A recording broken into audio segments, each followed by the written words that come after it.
ನಮಸ್ಕಾರ ಸ್ನೇಹಿತರೆ, ಯೇಸುವೆ ಪ್ರಪಂಚಕ್ಕೆ ಸ್ವಾಗತ. ನಾನು ಸುಮಾ, ನಾನು ಚೆನ್ನಾಗಿದ್ದೀನಿ. ನೀವೆಲ್ಲ ಹೇಗಿದ್ದೀರಾ? ನೀವು ಚೆನ್ನಾಗಿದ್ದೀರಾ ಅಂತ ಅಂದ್ಕೊಂಡಿದ್ದೀನಿ.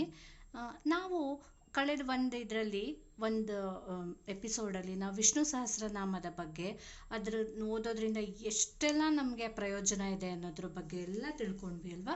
ಅದ್ರ ಬಗ್ಗೆನೇ ಇನ್ನೊಂದು ಸ್ವಲ್ಪ ಎಕ್ಸ್ಟ್ರಾ ನನಗೆ ಗೊತ್ತಿರೋ ಕೆಲವು ವಿಷಯಗಳನ್ನು ನಿಮ್ಮ ಜೊತೆ ಹಂಚ್ಕೊಳ್ಬೇಕು ಅಂತ ಅನ್ನಿಸ್ತು. ಅದಕ್ಕೋಸ್ಕರ ಇನ್ನೊಂದು ಎಪಿಸೋಡ್ ಮಾಡ್ತಾ ಇದ್ದೀನಿ. ನಾನು ಇದ್ರಲ್ಲಿ ಹೇಳ್ದಂಗೆ ವಿಷ್ಣು ಸಹಸ್ರನಾಮ ಓದೋದ್ರಿಂದ ಮಿರಾಕಲ್ಸೇ ನಡೆಯುತ್ತೆ. ಅದನ್ನ ಓದ್ತಾ ಓದ್ತಾ ನಮ್ಮ ಲೈಫೇ ಚೇಂಜ್. ರಿಯಲಿ ಅದನ್ನ ಓದ್ದವರಿಗೆ ಗೊತ್ತು, ಅದನ್ನ ಅನುಭವಿಸಿದವರಿಗೆ ಗೊತ್ತಿರತ್ತೆ. ಅಷ್ಟು ಪಾಸಿಟಿವ್ ಚೇಂಜಸ್ ಕಾಣುತ್ತೆ ನಮ್ಮಲ್ಲಿ. ಎಲ್ಲ ತರದ ಪ್ರಾಸ್ಪರಿಟಿ, ಅದು ಮೆಟೀರಿಯಲ್ ಪ್ರಾಸ್ಪರಿಟಿ ಆಗಿರ್ಬೋದು ಅಥವಾ ಸ್ಪಿರಿಚುವಲ್ ಪ್ರಾಸ್ಪರಿಟಿ ಆಗಿರ್ಬೋದು, ಎಲ್ಲ ತರದ ಪ್ರಾಸ್ಪರಿಟಿ ಖಂಡಿತ ನಮಗೆ ಸಿಗುತ್ತೆ ಅನ್ನೋದ್ರಲ್ಲಿ ಯಾವುದೇ ಸಂದೇಹ ಇರಲ್ಲ. ಸೊ ಹಾಗಾಗಿ ಅದನ್ನ ನಿಜವಾಗ್ಲೂ ನಾವು ಓದಿ ತಿಳ್ಕೊಳ್ಬೇಕಿರತ್ತೆ. ಈ ವಿಷಯ ಯಾಕೆ ಸುಳ್ಳಾಗಕ್ ಸಾಧ್ಯನೇ ಇಲ್ಲ ಅಂತಂದ್ರೆ, ಡೆತ್ ಬೆಡ್ ಅಲ್ಲಿ ಬಾಣದ ಹಾಸಿಗೆ ಮೇಲೆ ಮಲ್ಕೊಂಡಿರೋ ಭೀಷ್ಮ ಪಿತಾಮಹರು ಕೃಷ್ಣನ್ ಎದುರಿಗೇನೆ ಯುಧಿಷ್ಠಿರನಿಗೆ ಬೋಧಿಸಿರೋ ಈ ಸಹಸ್ರನಾಮ ತುಂಬಾ ಪವರ್ಫುಲ್ ಆಗಿದೆ.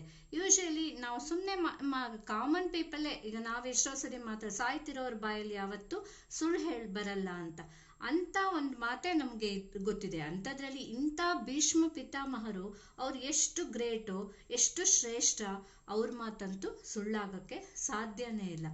ಸೊ ಧರ್ಮ, ಅರ್ಥ, ಕಾಮ, ಮೋಕ್ಷ ಎಲ್ಲದನ್ನು ಸಂಪಾದಿಸ್ಕೊಡೋ ಈ ವಿಷ್ಣು ಸಹಸ್ರನಾಮ ಆದ್ರೆ ಓದ್ಬೇಕು, ಇಲ್ಲ ಅಂದ್ರೆ ಅಟ್ಲೀಸ್ಟ್ ಬೆಳಿಗ್ಗೆ ಎದ್ದು ಕೇಳ್ಬೇಕದನ್ನ. ಹೌದು ಸ್ನೇಹಿತರೆ, ಖಂಡಿತವಾಗ್ಲೂ ಇದಕ್ಕಿರೋಂಥ ಒಂದು ಪವರ್ಫುಲ್ ಇದನ್ನ ನಾವು ಖಂಡಿತ ಕಂಡ್ಕೊಳ್ಳೇಬೇಕು. ವಿಷ್ಣು ಸಹಸ್ರನಾಮ ಓದೋದ್ರಿಂದ ನಮ್ಮ ಜೀವನದ ಎಲ್ಲ ಕಷ್ಟ ಪರಿಹಾರ ಆಗತ್ತೆ, ಗ್ರಹ ದೋಷಗಳೆಲ್ಲ ಪರಿಹಾರ ಆಗತ್ತೆ ಅಲ್ವಾ. ಓಕೆ, ಈಗಿನ ಜನಾಂಗಕ್ಕೆ ತುಂಬಾ ಬ್ಯುಸಿ ಇರೋದು ನಿಜವಾಗ್ಲೂ ಸುಳ್ಳಲ್ಲ. ಅದು ಅವ್ರ ಪಾಪ ಕಷ್ಟಪಡೋದು ಅವ್ರಿಗೆ ಗೊತ್ತಿರತ್ತೆ.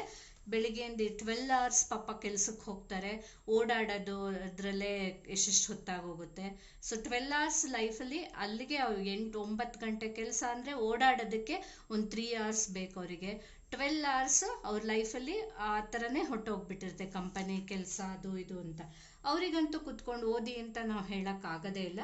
ಸೊ ಕೇಳ್ಕೊಳ್ಬೇಕು ಅನ್ನೋದು ಒಂದು. ಅದು ಬಿಟ್ಟರೆ ಅದಕ್ಕೆ ಇನ್ನೊಂದು ಪರಿಹಾರ ಇದೆ. ಏನು ಅಂತಂದರೆ, ಅದು ನಾವು ಈ ಥರ ಸಹ ಮಾಡ್ಕೊಳ್ಬೋದು. ವಿಷ್ಣು ನಮ್ಮ ಜನ್ಮ ನಕ್ಷತ್ರದ ಪ್ರಕಾರ ವಿಷ್ಣು ಸಹಸ್ರನಾಮನ ಓದ್ಬೋದು, ಹೇಳ್ಬೋದು ಅಂತ ಪಂಡಿತರೆ ಹೇಳಿದ್ದಾರೆ.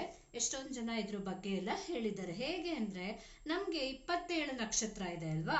ಸೊ ಅಶ್ವಿನಿ, ಭರಣಿ, ಕೃತಿಕಾ, ಹೀಗೆ ಕಂಟಿನ್ಯೂಸ್ಲಿ ರೇವತಿ ನಕ್ಷತ್ರದವರೆಗೆ 27 ನಕ್ಷತ್ರ ಇದೆ. ಆ 27 ನಕ್ಷತ್ರಕ್ಕೂ ಪ್ರತಿಯೊಂದು ನಕ್ಷತ್ರಕ್ಕೂ 4 ಪಾದ. ಅಶ್ವಿನಿ ಮೊದಲನೇ ಪಾದ, 2ನೇ ಪಾದ, 3ನೇ ಪಾದ, 4ನೇ ಪಾದ ಅಂತ ಇರುತ್ತೆ. ಸೊ ಹಾಗಾಗಿ 27 ನಕ್ಷತ್ರ ಇಂಟು 4 ಅಂದ್ರೆ ಏನಾಯ್ತು, 108 ಅಂತ ಆಗತ್ತೆ. ಒಬ್ಬ ವ್ಯಕ್ತಿ ಅಶ್ವಿನಿ ನಕ್ಷತ್ರದಲ್ಲಿ ಏನಾದ್ರೂ ಹುಟ್ಟಿದ್ರೆ ಅವನು ವಿಷ್ಣು ಸಹಸ್ರನಾಮದ ಮೊದಲ 4 ಸ್ಟ್ಯಾನ್ಸ ಹೇಳ್ಕೊಳ್ಬೋದು. ಅಂದ್ರೆ, ಓಂ ವಿಶ್ವಂ ವಿಷ್ಣುರ್ವಷಟ್ಕಾರೋ ಭೂತ ಭವ್ಯ ಭವತ್ ಪ್ರಭುಃ ಭೂತ ಕ್ರದ್ಭೂತ ಬೃದ್ಭಾವೋ ಭೂತಾತ್ಮ ಭೂತ ಭಾವನಃ ಭೂತಾತ್ಮ ಪರಮಾತ್ಮ ಚ ಮುಕ್ತಾನಾಂ ಪರಮಾಗತಿಃ ಅವ್ಯಯ ಪುರುಷ ಸಾಕ್ಷಿ ಕ್ಷೇತ್ರಜ್ಞೋಕ್ಷರ ಏವ ಚ ಯೋಗೋ ಯೋಗವಿದಾಂ ನೇತಾ ಪ್ರಧಾನ ಪುರುಷೇಶ್ವರಃ ನಾರಸಿಂಹ ವಪು ಶ್ರೀಮಾನ್ ಕೇಶವ ಪುರುಷೋತ್ತಮಃ ಸರ್ವಶರ್ವ ಶಿವಸ್ತಾಣುರ್ಭೂತಾದಿರ್ನಿಧಿರವ್ಯಯಃ ಸಂಭವೋ ಭಾವನೋ ಭರ್ತಾ ಪ್ರಭವ ಪ್ರಭುರೀಶ್ವರಃ. ಈ 4 ಸ್ಟ್ಯಾನ್ಸನ ಅಶ್ವಿನಿ ನಕ್ಷತ್ರದವ್ರು ಹೇಳ್ಕೊಳ್ಬೋದು. ಇಲ್ವಾ, ಇನ್ನೂ ಅವರಿಗೆ ಈಸಿ ಆಗಬೇಕು ಅಂತಂದ್ರೆ, ಅಶ್ವಿನಿ ನಕ್ಷತ್ರದ ಮೊದಲನೇ ಪಾದದವರು ಬರೀ ಓಂ ವಿಶ್ವಂ ವಿಷ್ಣುರ್ವಷಟ್ಕಾರೋ ಭೂತ ಭವ್ಯ ಭವತ್ ಪ್ರಭುಃ ಭೂತ ಕ್ರದ್ಭೂತ ಬೃದ್ಭಾವೋ ಭೂತಾತ್ಮ ಭೂತ ಭಾವನಃ ಅಷ್ಟನ್ನೇ ಹೇಳ್ಕೊಳ್ಬೋದು. ಅದನ್ನೇ 11 ಟೈಮ್ಸ್ ಹೇಳಬೇಕು. 11 ಟೈಮ್ಸ್ ಹೇಳಿದ್ರೆ 11 ಡೇಸಲ್ಲೇ ಲೈಫಲ್ಲಿ ಚೇಂಜ್ ಆಗುತ್ತೆ ಅನ್ನೋದು ಎಷ್ಟೊಂದು ಕಡೆ ನಾನು ಓದಿದ್ದೀನಿ. ಹಾಗೆ ಅಷ್ಟೊಂದು ಪವರ್ಫುಲ್ ಆಗಿರೋ ಈ ವಿಷ್ಣು ಸಹಸ್ರನಾಮನ ಅಟ್ಲೀಸ್ಟ್ ಇಷ್ಟಾದ್ರೂ, ಎಷ್ಟೇ ನಾವು ಬ್ಯುಸಿ ಆಗಿದ್ರು ನಮಗೋಸ್ಕರನೇ ಅಲ್ವಾ ನಾವು ದೇವರು ಪ್ರೇಯರ್ ಮಾಡೋದೂ ಸಹ ನಮಗೆ ಒಳ್ಳೇದಾಗ್ಲಿ, ನಮಗೆ ಚೆನ್ನಾಗಾಗ್ಲಿ ಅಂತಾನೆ ನಾವು ಮಾಡಿರ್ತೀವಿ. ಸೊ ನಮಗೋಸ್ಕರನೇ ಅಟ್ಲೀಸ್ಟ್ ಒಂದು 5-10 ನಿಮಿಷ ಕೊಟ್ಬಿಟ್ಟು ಕೂತ್ಕೊಂಡು ಈ ಥರ ಅಟ್ಲೀಸ್ಟ್ ಜನ್ಮ ನಕ್ಷತ್ರದ ಪ್ರಕಾರನಾದ್ರೂ ನಾವು ಹೇಳ್ಕೊಂಡ್ರೆ ಎಷ್ಟೋ ಒಳ್ಳೇದಾಗತ್ತೆ. ಹೀಗೆ ಅಶ್ವಿನಿ ನಕ್ಷತ್ರದವರು 1 to 4 ಹೇಳಿದ್ರೆ, ಭರಣಿ ನಕ್ಷತ್ರದವರು 5 to 8, Krithika ನಕ್ಷತ್ರದವರು 9 to 12, Rohini ನಕ್ಷತ್ರದವರು 13 to 16, Mrigashira ನಕ್ಷತ್ರದವರು 19 to 20. ಹೀಗೆ ಉದ್ದಕ್ಕೆ ಕಂಟಿನ್ಯೂಸ್ಲಿ ಹೇಳ್ಕೊಂಡು, ಆರ್ದ್ರ ನಕ್ಷತ್ರದವರು 21 to 24, Punarvasu ನಕ್ಷತ್ರದವರು 25 to 28, Pushya ನಕ್ಷತ್ರದವರು 29 to 32, Ashlesha ನಕ್ಷತ್ರದವರು 33 ಇಂದ 36, ಮಖ ನಕ್ಷತ್ರದವರು 37 to 40, ಪೂರ್ವ ಫಲ್ಗುಣಿ 41 to 44, ಉತ್ತರ ಫಲ್ಗುಣಿ 45 to 48, ಹಸ್ತ ನಕ್ಷತ್ರ 49 to 52, Chitra 53 to 56, Swati 57 to 60, Vaishakha 61 to 64, Anuradha ನಕ್ಷತ್ರ 65 to 68, ಜ್ಯೇಷ್ಠ 69 to 72, ಮೂಲ ನಕ್ಷತ್ರ 73 to 76, Purvashadha 77 to 80, Uttarashadha 81 to 84, ಶ್ರವಣ 85 to 88, Dhanishta 89 to 92, Shatabhisha 93 to 96, Purvabhadra 97 to 100, ಉತ್ತರಾಭಾದ್ರ 101 to 104, Revathi ನಕ್ಷತ್ರ 105 to 108. ಬಟ್ ಅಲ್ಲಿ 107 ಇದೆ, ಲಾಸ್ಟ್ ಇದನ್ನು ಜಾಯಿನ್ ಮಾಡ್ಕೊಳ್ಬೇಕಾಗತ್ತೆ.